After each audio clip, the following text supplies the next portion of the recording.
Sementara itu, jumlah penduduk terjejas banjir di Pahang menunjukkan penurunan di 5 daerah dengan 9 PPS masih beroperasi setakat 12 tengah hari tadi. Kesiapsiagaan berterusan dilaksana Jabatan Bomba dan Penyelamat JPPM Malaysia Pahang sepanjang monsun Timur Laut.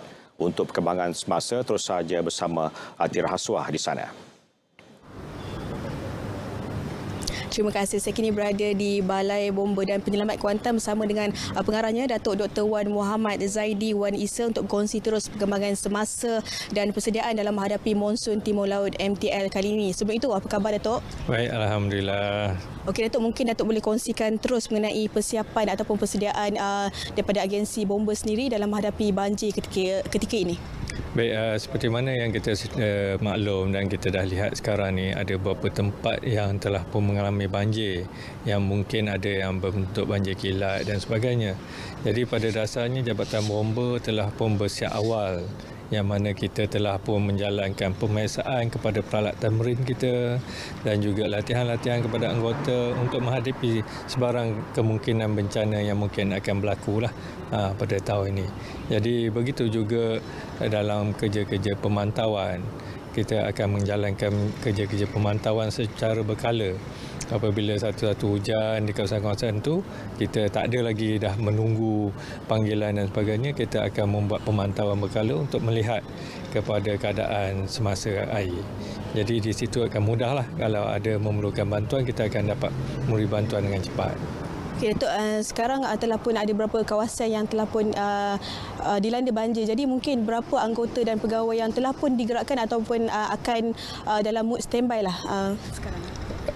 Keseluruhan Negeri Pahang kita telah bersedia, yang mana kita ada seramai 1,111 orang, dan juga itu adalah anggota tetap bomba, dan juga kita ada 927 pegawai bomba sukarela.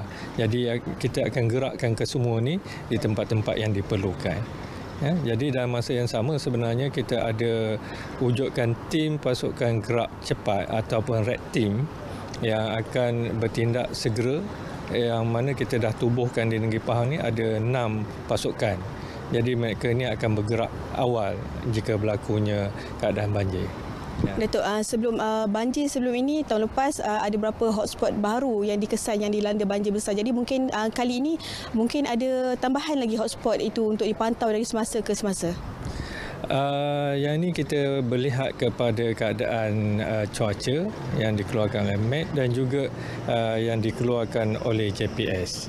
Jadi kita melihat kepada apa data-data daripada situlah.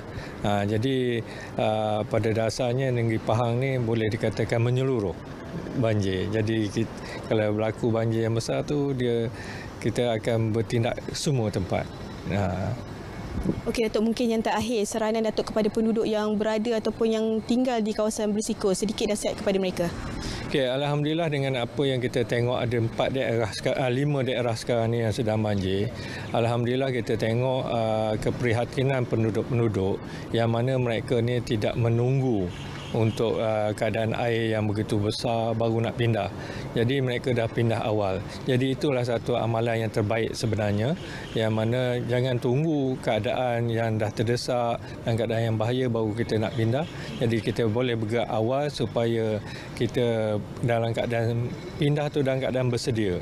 Dari segi kita punya dokumen-dokumen yang penting yang kita buat dapat selamatkan, peralatan-peralatan perumahan kita dapat selamatkan dengan segera. Itu yang adalah yang terbaiklah. Yang keduanya, kalau boleh bila kita dah pindah tu keadaan air yang telah besar, elakkan balik tanpa pengetahuan kepada yang bertugas di PPS ataupun agensi penyelamat yang lain, untuk mengelakkan kemungkinan berlakunya kecelakaan semasa kita balik untuk ke rumah kita. Okey Datuk, terima kasih atas perkongsian.